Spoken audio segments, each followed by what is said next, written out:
Hello and what is this, Monday? Happy Monday. We're all losing track of the days. But yes, it's Monday, the day after Mother's Day. And today, when I went on my sanity walk, I was thinking, the whole purpose is to stay clear in my mind so I don't get bogged down with, everything that's going on and to keep myself joyous. And one of the things that bring not what it's I guess it's a grand group, so I shouldn't say thing, the group, one of the my relationship with women, and in particular Black women. Black girls rock. That saying, whoever came up with that came up with everything. You might see glare in my glasses, but I wrote myself a few notes, and so I need to be able to read them. So if it gets too bad, if I notice that it's too bad, then I'll take them off.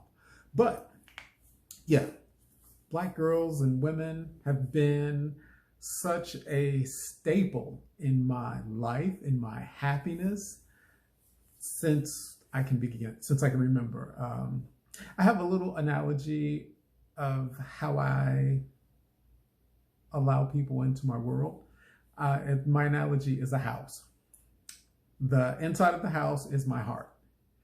And whoever is inside of the house with me is closest to my heart. And everybody in there for virtually my whole life has been women. On the porch of my house are people that are, what would I say, good friends. And there are quite a few good friends on my porch.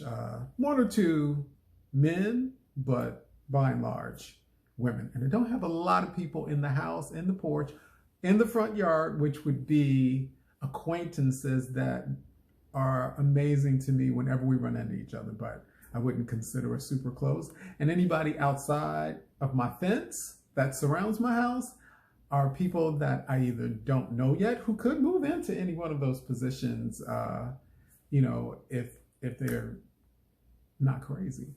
And outside of that fence are also people that I have put outside of that fence. And generally, if I put you outside of the fence, you never have to worry about me again, because I absolutely am not checking for you, probably ever again. But getting back to the joy.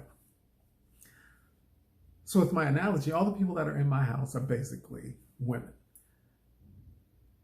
The first love of my life is my mother. And I was thinking about this because I've known some people who have nothing good to say about women.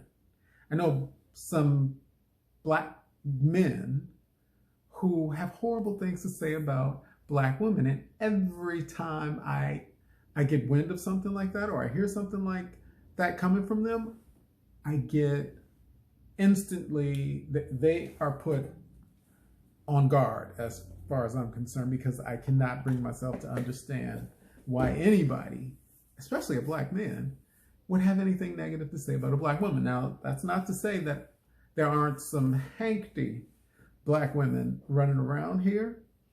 And that's not to say that the men who feel that way don't have a reason, because everybody feels however they feel for a reason. Like, I feel this way for a reason. I love Black women for a reason. But I put you in a category if I hear you saying negative things about Black women. And like I said, my first love was my mama. And when I lost her a couple years ago, I did not know how I was going to go on. I was one of those kids that really did pray that I died before my mother, because I didn't think I'd be able to live seeing her pass or experiencing her passing. And some people have said that was selfish. I don't give no poop, but that's how I felt. And when she died, a whole part of me kind of froze up, and I'm still in the process of learning how to be in this world without her. That's how important she was to me. Um, she was the first protector. And my mother and my father were together until my father died when I was 16. He's a different story, and maybe one day I'll talk about that, but this is all about happiness right now. And my mother brought me total happiness. And I remember being absolutely saddened in my, probably my early 20s, when she did something that I didn't think was right. And it was the first time I realized that she was not next to God. She just did a human thing. So it was nothing horrible or bad. It just was, it woke me up to the reality that she was actually a human. And, I got past that and loved her even harder probably after that. I can remember growing up and on my birthday, for pretty much every birthday I had after I moved out of my mom's house until I was probably in my late 20s, she would be the first one to call me on the telephone, let's say 4 o'clock in the morning, to say happy birthday to me. And when you're young, you can take things for granted. And it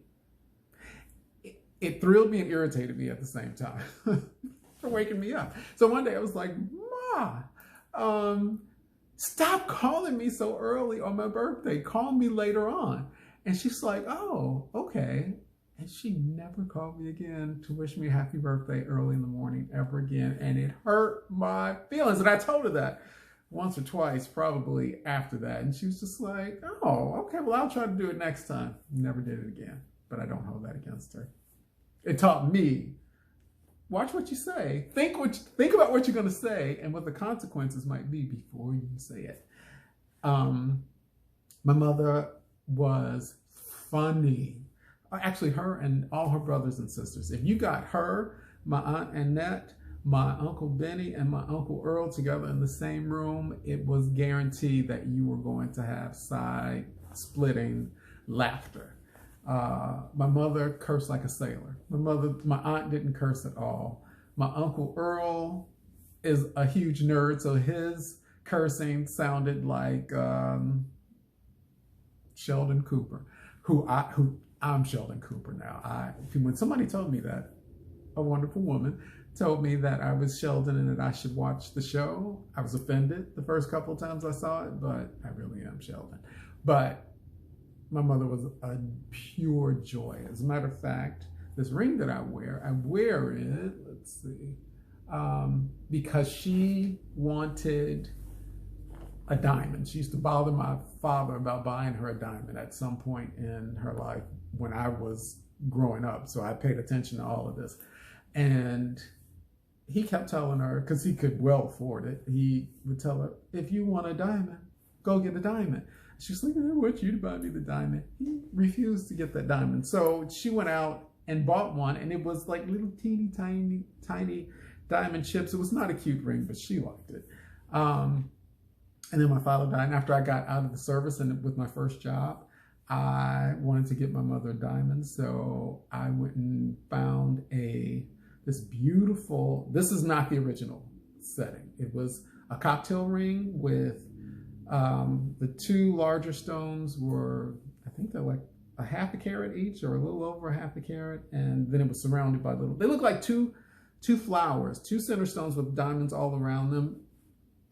Next to each other, and they sat on your finger, and she loved it. It was more of a bragging point for her because she got all the paperwork with it, the clarity and cut and all of that stuff, and she just wanted to take that to her job and show all of her girlfriends that she had a diamond. And because she wouldn't wear it all the time, because she said she was scared she was going to lose it, I snatched it back at some point and broke it up into this, and she got to wear it like the last couple of years of her life. She had it for like 30 years. And she got to wear it for the last couple of years of her life. And after she passed, I put it back on. And whenever I want to feel closer to her, I wear it. So I wear it most days.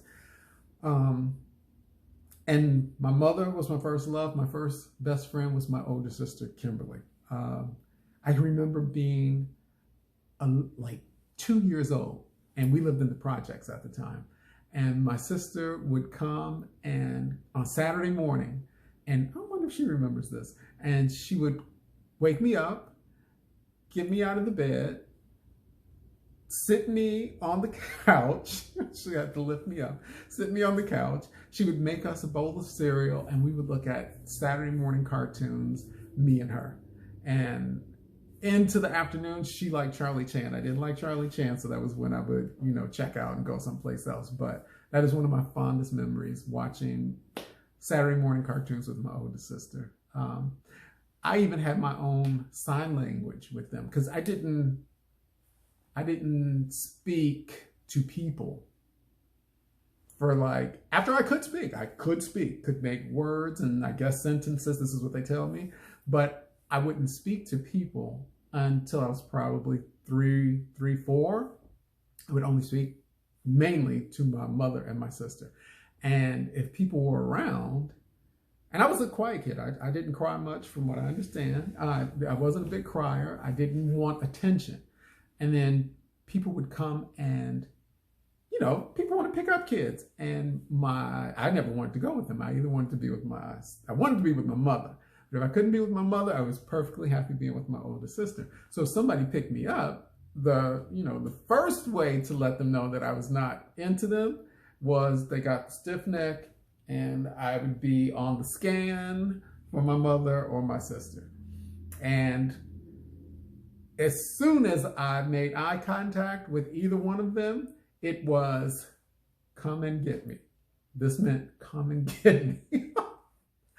And if people were around, and I still didn't want to talk, and the come and get me was followed up with a moan, like a moose call that went from low to high until they heard me. It was like, I'm sure a lot of people thought my mother had a challenged child.